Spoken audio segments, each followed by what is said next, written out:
नमो भगवते वासुदेवाय। आपको याद होगा कि पिछले भाग में हमने एक प्रश्न छोड़ा था। परीक्षित जी ने कलयुग को कुछ विशेष 4 स्थान क्यों दिए और इन 4 स्थानों का हमारे जीवन पर क्या प्रभाव पड़ता है।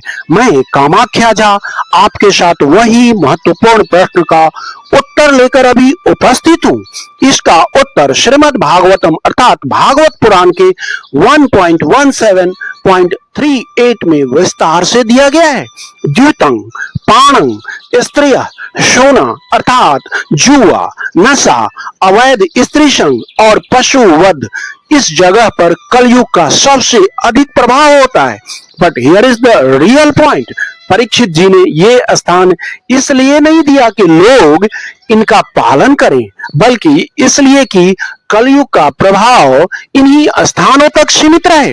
प्रभुपाद जी अपने एक्सप्लेनेशन में बताते हैं कि जहां ये 4 चीजें बढ़ती है वहां सत्य, दया, पवित्रता और तपस्या जो कि धर्म के 4 स्तंभ हैं, 4 पिलर्स हैं, धीरे धीरे कमजोर होने लगते हैं।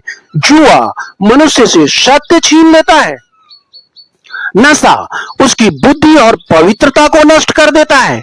अवैध संबंध विश्वास और पारिवारिक जीवन को तोड़ देता है और पशुवध से दया समाप्त होने लगती है। The real message is this, अगर हम इन 4 आदतों से दूर रहें तो हम केवल एक बुरी आदत से नहीं बचते, बल्कि कलयुग के सबसे बड़े प्रभाव से भी स्वयं को बचा लेते हैं।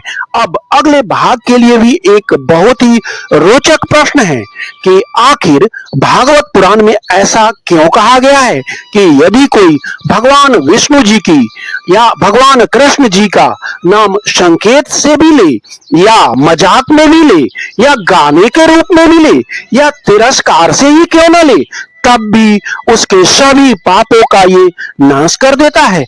आइए इस अद्भुत रहस्य को हम अगले भाग में जानेंगे।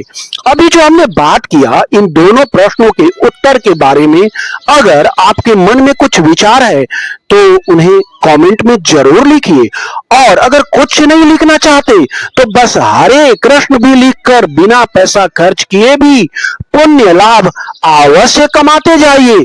जय श्री कृष्ण।